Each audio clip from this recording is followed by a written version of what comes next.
आपने जो है पोटाश फ्लड नहीं की, अगर आपने सल्फ़र या बोरान का स्प्रे नहीं करवाया, तो मैं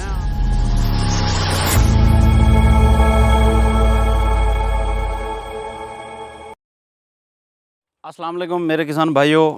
मैं आज जो है बहुत ही इम्पोर्टेंट टॉपिक पे डिस्कशन करने वाला हूँ। वो ये है कि यार सारी खादें दे चुके हैं, अब दाना बनने का अमल स्टार्ट हो गया है धान का, और इसके साथ साथ जो है सिटा बन रहा है, इसमें दाना की भराई शुरू हो चुकी है। अब इस दौरान कोई हमें खाद देनी चाहिए, कोई ऐसा टॉनिक इसके ऊपर अप्लाई करना चाहिए, या कोई ऐसी जो है स्प्रे देनी चाहिए या नहीं देनी चाहिए।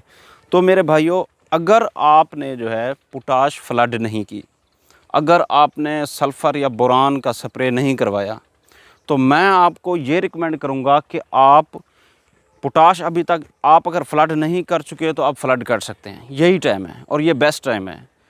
अगर आप पोटाश फ्लड नहीं करना चाह रहे तो बोरान का स्प्रे करवा दें। अब बोरान का स्प्रे क्या करता है? बोरान का स्प्रे का जो मेन फ़ायदा है वो ये है कि सिट्टे बनने के अमल के दौरान इसके अंदर पोलिनेशन का अमल हो रहा होता है, जिसको हम अम्ल तौलीद कहते हैं।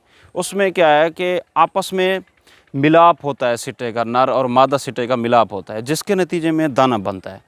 वही दाना जो है हमारी पैदावार में इजाफे का सबब बनता है।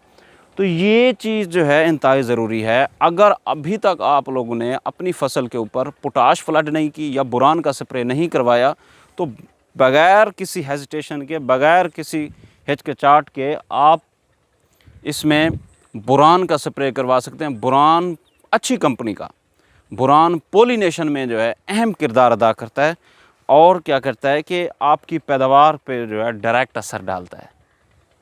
तो ये चीज़ आप अपने दिमाग में रखें। इस चीज़ से जो है करना मैं समझता हूँ कि अपनी पैदावार से कन्नी मारने के बराबर है। वास्सलाम।